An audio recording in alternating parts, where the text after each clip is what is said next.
The Bremen town musicians.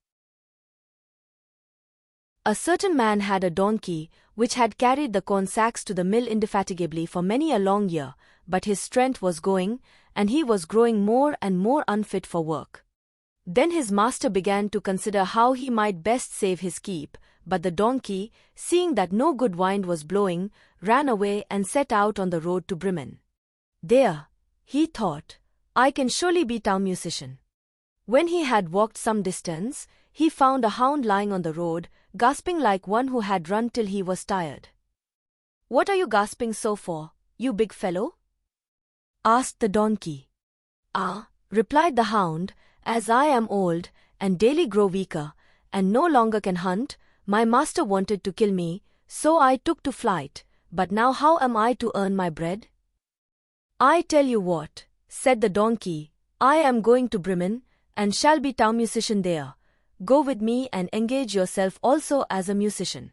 I will play the lute, and you shall beat the kettledrum." The hound agreed, and on they went. Before long they came to a cat, sitting on the path, with a face like 3 rainy days. "Now then, old shaver, what has gone askew with you?" asked the donkey. "Who can be merry when his neck is in danger?" answered the cat. "Because I am now getting old, and my teeth are worn to stumps, and I prefer to sit by the fire and spin, rather than hunt about after mice. My mistress wanted to drown me, so I ran away. But now good advice is scarce. Where am I to go?" "Go with us to Bremen. You understand night music, you can be a town musician."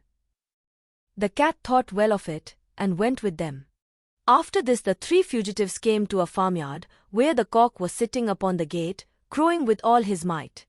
"Your crow goes through and through one," said the donkey. "What is the matter?" "I have been foretelling fine weather, because it is the day on which Our Lady washes the Christ child's little shirts, and wants to dry them," said the cock. "But guests are coming for Sunday, so the housewife has no pity, and has told the cook that she intends to eat me in the soup tomorrow, and this evening I am to have my head cut off. Now I am crowing at full pitch while I can." "Ah, but Redcomb," said the donkey, "you had better come away with us. We are going to Bremen. You can find something better than death everywhere. You have a good voice, and if we make music together it must have some quality." The cock agreed to this plan, and all 4 went on together. They could not, however, reach the city of Bremen in one day, and in the evening they came to a forest where they meant to pass the night. The donkey and the hound laid themselves down under a large tree, the cat and the cock settled themselves in the branches, but the cock flew right to the top, where he was most safe. Before he went to sleep he looked round on all 4 sides, and thought he saw in the distance a little spark burning, so he called out to his companions that there must be a house not far off, for he saw a light. The donkey said, "If so, we had better get up and go on, for the shelter here is bad." The hound thought that a few bones with some meat on would do him good coo. So they made their way to the place where the light was, and soon saw it shine brighter and grow larger, until they came to a well-lighted robber's house. The donkey, as the biggest, went to the window and looked in. "What do you see, my grey horse?" asked the cock. "What do I see?" answered the donkey, "a table covered with good things to eat and drink, and robbers sitting at it enjoying themselves." "That would be the sort of thing for us," said the cock. "Yes, yes, ah, how I wish we were there," said the donkey. Then the animals took counsel together how they should manage to drive away the robbers, and at last they thought of a plan. The donkey was to place himself with his 4 feet upon the window ledge, the hound was to jump on the donkey's back, the cat was to climb upon the dog, and lastly the cock was to fly up and perch upon the head of the cat.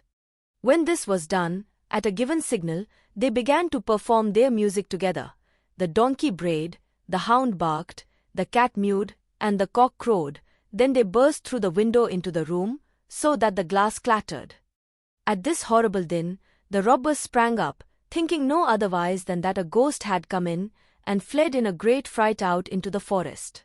The 4 companions now sat down at the table, well content with what was left, and ate as if they were going to fast for a month. As soon as the 4 minstrels had done, they put out the light, and each sought for himself a sleeping place according to his nature and to what suited him.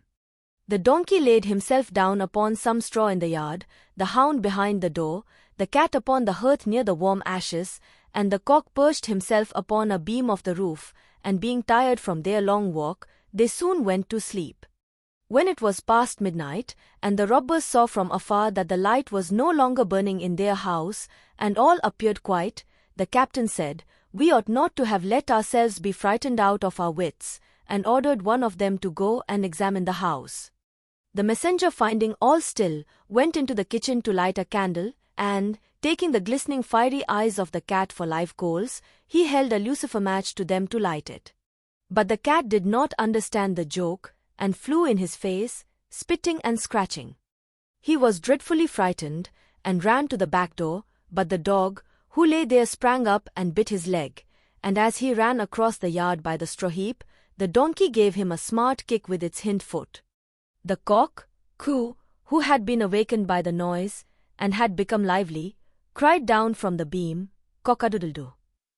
Then the robber ran back as fast as he could to his captain, and said, "Ah, there is a horrible witch sitting in the house, who spat on me and scratched my face with her long claws.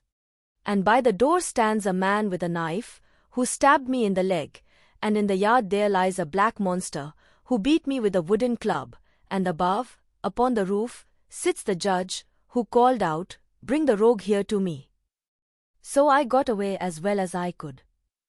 After this the robbers did not trust themselves in the house again, but it suited the 4 musicians of Bremen so well that they did not care to leave it any more.